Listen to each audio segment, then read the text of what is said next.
আম্মা, আমারে সাবান দিও। 3 দিন আগে সাবান শেষ। একটা সাদা পাঞ্জাবি দিও, আগেরটা ছিঁড়ে গেছে। ইফতারে বুট মুড়ি দেয়, রাইতে ভাত দেয় না, সেহরিতে দেয়। আমার লাইগা কিছু খাও নাইনো, ভালো খাওন। একটা মশারি দিও আর চাদর দিও, মশা কামড়ায়। ভাঙা ভাঙা হাতে এই চিঠিটি লিখেছে এতিমখানায় থাকা একজন শিশু। শিশুটির কচি হাতের সরল অথচ হৃদয়স্পর্শী কথাগুলো মুহূর্তেই অসংখ্য মানুষের হৃদয় ছুঁয়ে যায়।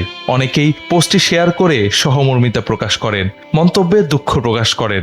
সামাজিক যোগাযোগ মাধ্যমে ভাইরাল হওয়া এই চিঠিটি পোস্ট করেছেন শিশুটির মা নিজেই। ক্যাপশনে লিখেছেন, এতিমখানায় গিয়েছিলাম দেখা করতে। মেজ ছেলে তাহসিন আব্দুল্লাহ একটা কাগজ হাতে দিল।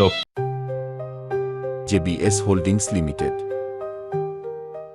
এই পোস্টের কমেন্টে তিনি জানিয়েছেন ছেলেটির বাবা মারা গেছেন 18 সালে। এদিকে তার নিজের একটা কিডনি নষ্ট, আরেকটার অবস্থা তেমন ভালো না। তাই কখন মৃত্যু চলে আসে এমন আশঙ্কা থেকে তার নিজের বাচ্চাদের এতিমখানায় দিয়েছেন তিনি। শিশুটির এই ছবি ছড়িয়ে পড়তে অনেকেই এগিয়ে আসেন তাকে সহায়তা করতে। কেউ কেউ নিজে গিয়ে তার চাওয়া জিনিসগুলো কিনে দেন।